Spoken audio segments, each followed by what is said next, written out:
I was 17 years old. I laid down and went to sleep. And while I was sleeping, I dreamed I was reading a verse that I didn't know existed at the time. God was saying to a young man, before I formed thee in the belly, I knew thee, or I ordained thee, and I sanctified thee to be a prophet to the nations. And when I woke that morning, I just took my Bible with childlike faith and just let it fall open.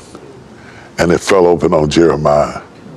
And he said, before I formed thee in the belly, I knew thee, and I ordained thee, and I sanctified thee to be a prophet unto the nations.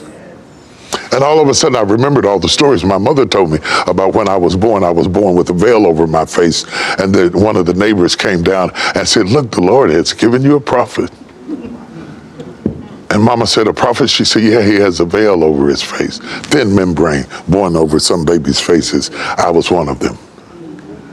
That membrane, the old folks said, was a sign you were a prophet, but I didn't know I was a prophet, so I was a wild, crazy, foolish, ignorant, rambunctious kid who got into everything and anything all the time, driving people crazy. And I was having a good time doing my own thing until God came along and messed it all up by bringing this stuff again about me being a preacher.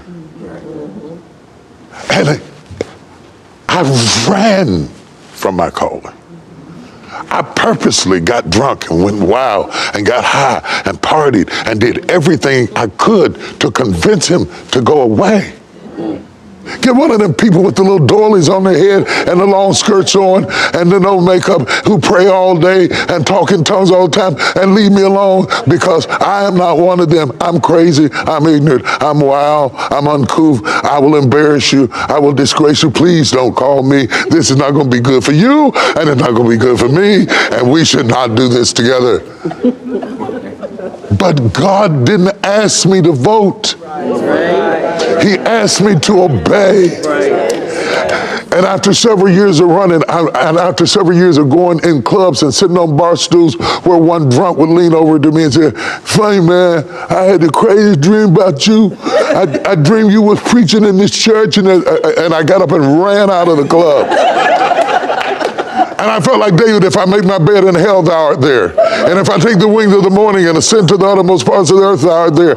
And I'm not going to be able to outrun this. And I couldn't understand that God wouldn't let me go.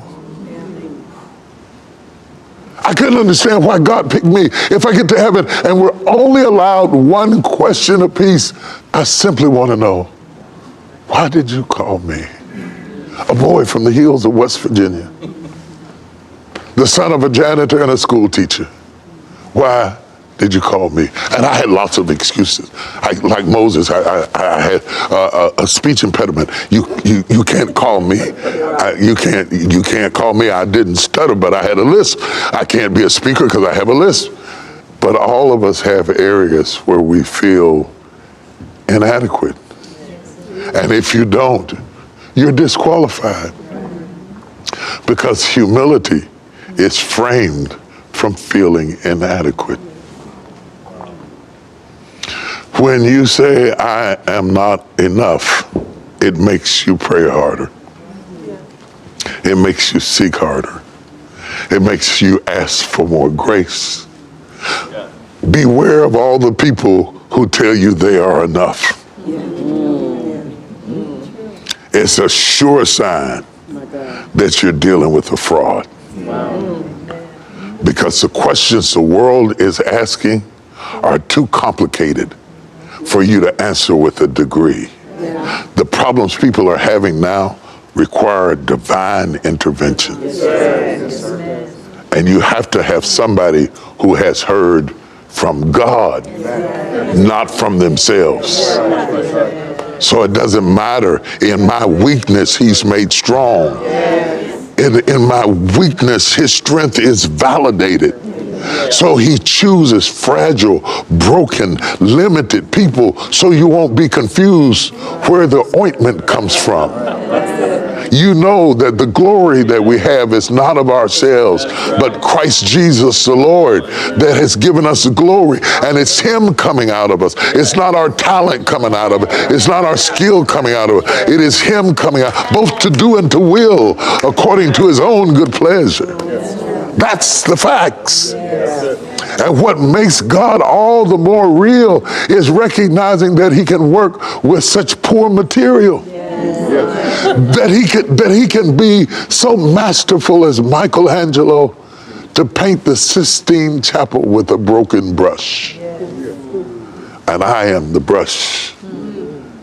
And you are the brush, and you are the brush, and you are the brush. And he chooses broken brushes so that there will be no glory to the brush, only to the artist. When the master vintner, plans to transplant you, arguing will not stop it. He will not let you go until he's moved you to the place that he has prepared for you and you for it. And placing you in that place, you begin to grow. And you will know you're in the place when, like Joseph, your branches reach over walls. When God plants you, your branches reach over every denominational, racial, generational wall that ever stood. And I believe he wanted you to hear this at this moment in your life. Imagine being in the wilderness, miles and miles of sand, hot, scorching hot sand beneath your feet, the blazing sun above your head. Imagine walking and seeing nothing but repetitions of what you're walking on. Not just on the ground, but in the wind, in your nostrils, in your clothing, all around you.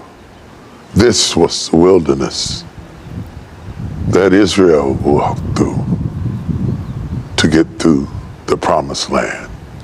Sand under your feet, sand in your nostrils, in your hair, heat in the day, freezing cold at night.